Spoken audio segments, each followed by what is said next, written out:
जय श्री राम भक्तजनों, आप सभी का स्वागत है श्री रामचरितमानस वार्षिक पाठ के 140वें दिन की कथा में। श्री रामचरितमानस जो कि श्री तुलसीदास जी द्वारा रचित एक महान ग्रंथ है, जो आम बोलचाल की भाषा में लिखा हुआ है, जिसे कोई भी मनुष्य पढ़ सकता है। जिस पे हिंदी पढ़नी आती है वे भी इसे पढ़ सकते हैं और प्रभु श्री रामचंद्र शिव शंकर भोलेनाथ की कृपा दृष्टि पा सकते हैं। श्री रामचरितमानस वार्षिक पाठ में हम प्रतिदिन 3 दोहे व मंगलवार के दिन 6 दोहे पढ़ते हैं, जिससे हमारी संपूर्ण रामायण 1 वर्ष से पहले 11 महीने में पूर्ण हो जाती है। जिन भक्तजनों पे समय की कमी रहती है वे प्रतिदिन 3 दोहे पढ़कर 10 से 15 मिनट देकर अपना जीवन सफल बना सकते हैं। या जो भक्तगण प्रतिदिन 10 से 15 मिनट भी नहीं निकाल सकते, वे वीकली तौर पर जिस दिन उनकी छुट्टी रहती है, ऑफिस की छुट्टी जैसे संडे या सैटरडे, तो उस दिन 1 हफ्ते के 18 श्लोक पढ़कर अपना जीवन सफल बना सकते हैं। इन 18 श्लोक में भी मात्र 1 ही घंटा लगेगा। कहते हैं कि हर एक हिंदू को, हर एक मनुष्य को श्री रामचरितमानस अपने जीवन में अवश्य ही पढ़नी चाहिए और श्री रामचरितमानस पढ़कर वह अपने जीवन में आध्यात्मिकता व भक्ति को शामिल करके अपने मनुष्य जीवन को सफल बना सकता है, अपने जीवन में सुख शांति पा सकता है और अपने मनुष्य जीवन को धन्य कर सकता है। तो शुरू करते हैं आज की कथा। श्री रामचरितमानस का पाठ करने से पूर्व हम शिवशंकर भोलेनाथ पार्वती माता को प्रणाम करते हैं तथा उनका बहुत बहुत धन्यवाद करते हैं कि उन्होंने श्री राम नाम इस संसार जगत को प्रदान किया। तत्पश्चात सभी गुरुजनों, सभी देव देवताओं को आवाहन व प्रणाम करते हैं कि वे भी हमारी श्री रामचरितमानस सुने और हमें अपना आशीर्वाद प्रदान करें। तो शुरू करते हैं आज की कथा। तब रघुवीर अनेक विधि सकेहि सिखावनु दीन्हे, राम रजाए सुशीष धरी भवन गविनु तेहि कीन्हे। तब श्री रामचंद्र जी ने सखा गुह को अनेकों तरह से घर लौट जाने के लिए समझाया। श्री रामचंद्र जी की आज्ञा को सिर चढ़ाकर उसने अपने घर को गमन किया। पुनि सिय राम लखन करे जोरी, जमुनहि कीन्हे प्रणाम बहोरी।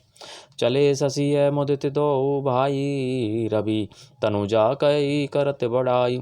फिर सीता जी, श्री राम जी और लक्ष्मण जी ने हाथ जोड़कर यमुना जी को पुनः प्रणाम किया और सूर्य कन्या यमुना जी की बड़ाई करते हुए सीता जी सहित दोनों भाई प्रसन्नतापूर्वक आगे चले। पथिक अनेक मिले ही मग जाता, कहीं से प्रेम देखी दो भ्राता। राज लखन सब अंग तुम्हारे, देखी सोचू अति हृदय हमारे। रास्ते में जाते हुए उन्हें अनेकों यात्री मिलते हैं। वे दोनों भाइयों को देखकर उनसे प्रेम पूर्वक कहते हैं कि तुम्हारे सब अंगों में राज चिन्ह देखकर हमारे हृदय में बड़ा सोच होता है। मार्ग चल हो बया दे ही पाए, ज्योतिषु झूठे हमारे भाई। अगमु पंथु गिरी कानन भारी, ते ही मैं साथ नारी सुकुमारी। ऐसे राज चिन्हों के होते हुए भी तुम लोग रास्ते में पैदल ही चल रहे हो। इससे हमारी समझ में आता है कि ज्योतिष शास्त्र झूठा ही है। भारी जंगल और बड़े बड़े पहाड़ों का दुर्गम रास्ता है, जिस पर तुम्हारे साथ सुकुमारी स्त्री है। करी के हरि बन जाई ने जोई, हम संग चल ही जो आए सो होई। जाब जहाँ लगी तहीं पहुँचाई, फिर अब बहोरी तुम हई सिरुनाई। हाथी और सिंहों से भरा यह भयानक वन देखा तक नहीं जाता। यदि आज्ञा हो तो हम साथ चले। आप जहाँ तक जाएंगे वहाँ तक पहुँचा कर फिर आपको प्रणाम करके हम लौट आवेंगे। एहि विधि पूछहि प्रेम बस पुलक गात जलु नैन, कृपा सिंधु फेर ही तिन्हई, कही विनीत मृदु बैन। मंगल भवनि अमंगल हारी, द्रवहु सदस्य रथ अजर बिहारी। इस प्रकार वे यात्री प्रेम बस पुलकित शरीर हो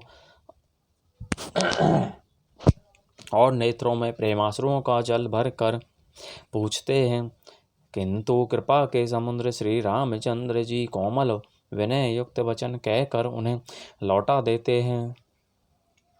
जयपुर गाँव बसे ही मग माही, तिन्हई नागेश्वर नगर सिहाही। के ही सुकृति के ही घरी बसाए, धन्य पुण्य में परम सुहाए। जो गांव और पूर्वे रास्ते में बसे हैं, नागों और देवताओं के नगर, उनको देख कर प्रशंसा पूर्वक ईर्ष्या करते और ललचाते हुए कहते हैं कि किस पुण्यवान ने किस शुभ घड़ी में इनको बसाया था, जो आज ये इतने धन्य और पुण्य में तथा परम सुंदर हो रहे हैं।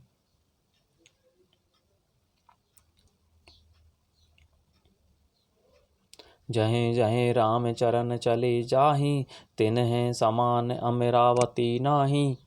पुण्य पुंज मग निकट निवासी, तिन्हई सराई सुरपुरवासी।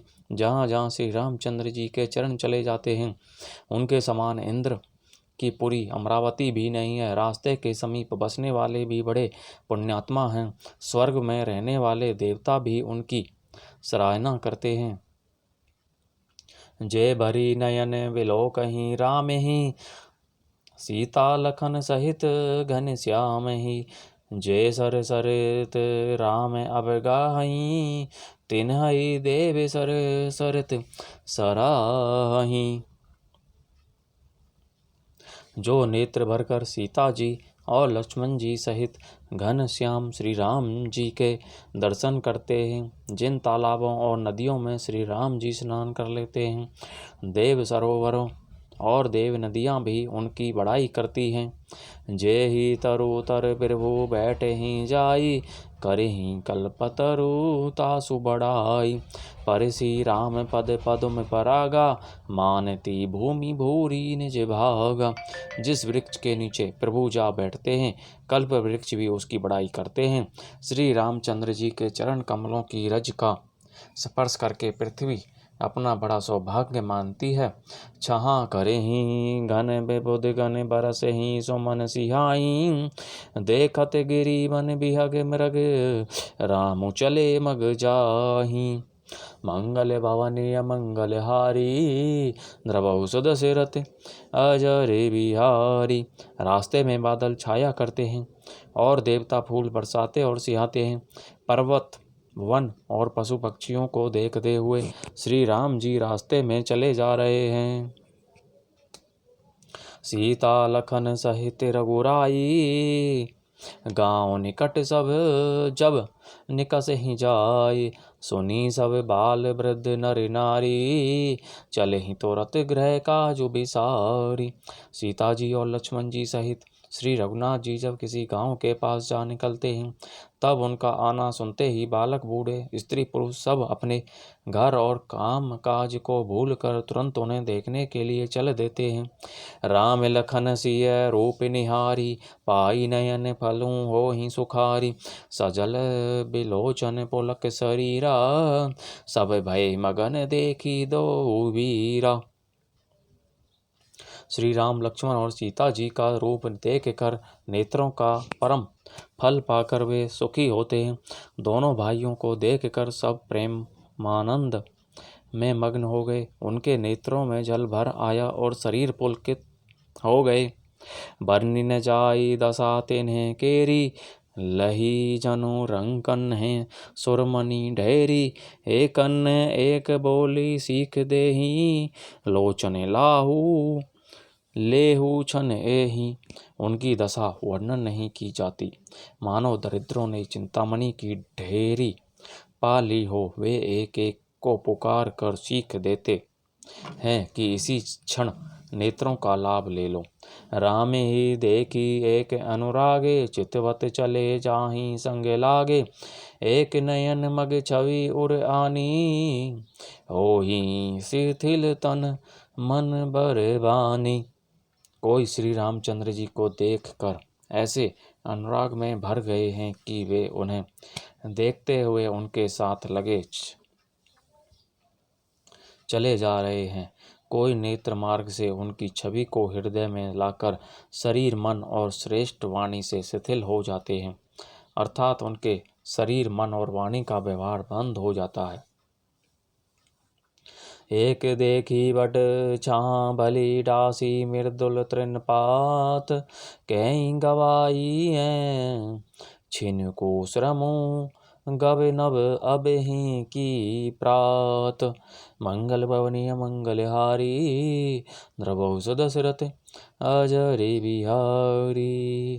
कोई बड़ की सुंदर छाया देखकर वहाँ नरम घास और पत्ते बिछाकर कहते हैं कि क्षण भर यहाँ बैठकर थकावट मिटा लीजिए, फिर चाहे अभी चले जाइएगा चाहे सवेरे। बोलो जय सियावर रामचंद्र की जय। तो इस प्रकार भक्तजनों आज की कथा का विराम यहीं पर होता है। बोलो जय सियावर रामचंद्र की जय। शिव शंकर भोलेनाथ पार्वती जी की जय तथा बहुत बहुत धन्यवाद जिन्होंने श्री राम नाम की रचना की और इस संसार जगत को राम नाम प्रदान किया। सभी गुरुजनों सभी देवी देवताओं का बहुत बहुत धन्यवाद जो श्री रामचरितमानस में सम्मिलित हुए और हमें अपना आशीर्वाद प्रदान किया। बोलो जय श्री रामचंद्र की जय। तुलसीदास जी की जय, महर्षि वाल्मीकि जी की जय, श्री सरस्वती माता की जय, श्री बजरंगबली की जय, श्री गणेशाय नमो नमः।